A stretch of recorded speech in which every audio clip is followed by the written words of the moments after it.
They just want a free ride. I think it had me thinking about that through the lens of propaganda, and how did you convince somebody who's one paycheck away from being poor that the people, that they're lazy, the people right below them are lazy, or.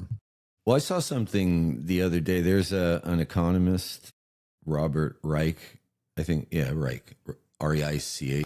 It sounds familiar. I've seen that. Yeah, he's been around for a while, and he's definitely on the progressive side of the political line. But he had a video. I didn't watch it, but the what do they call that? The thumbnail was that 73% of the working population right now is basically living paycheck to paycheck. Yeah, it actually. And well, when you think about that, like if you're living paycheck to paycheck, you literally are like that one, like a layoff or whatever from, oh God, it's the end of the road or whatever. Not necessarily the end of the road, but it's panic time.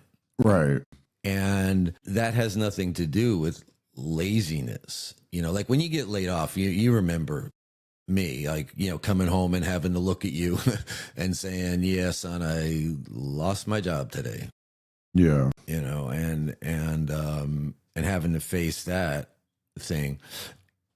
And that's, I guess it would be more, what do you do after you get laid off?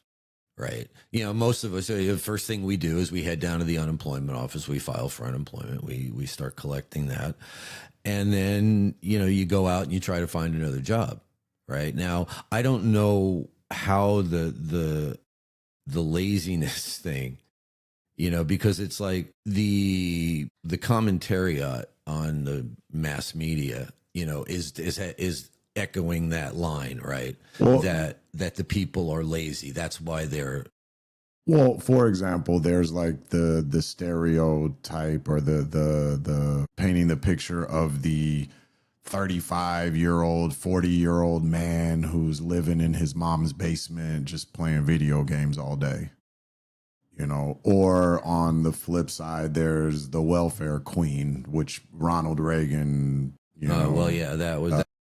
And, that somehow there's just these, women are just gaming the system, they're just living high off the hog. And the funny thing is when you look at like the actual amounts that they get, and I mean, I've known people that were on welfare, and it's like they're getting like $500 a month cash, and I don't know, $300 in food stamps. It's like, they're getting free stuff, but like, they're not living high on the hog. They're just like, yeah, well, because imagine, the counter argument would be, well, what are you doing for that $800 a month?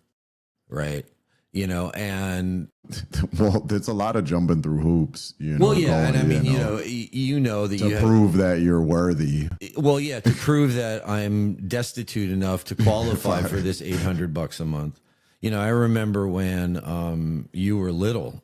I mean, like little, like 3 or 4, and I got laid off, and I was, getting my unemployment, which wasn't enough, to cover the rent and everything, or barely enough to cover the rent. But as far as like food and other stuff, I was struggling, and I went to apply for some government assistance, and I was told that I had made too much money the prior year. Right, yeah. And I looked at them and I went, that was last year. That's not now. That money got spent, that I lived on that money. I'm not making that kind of money now. And it was like, well, you made too much money last year. If you can stay poor all year long, then we'll give you money. And then come back next year.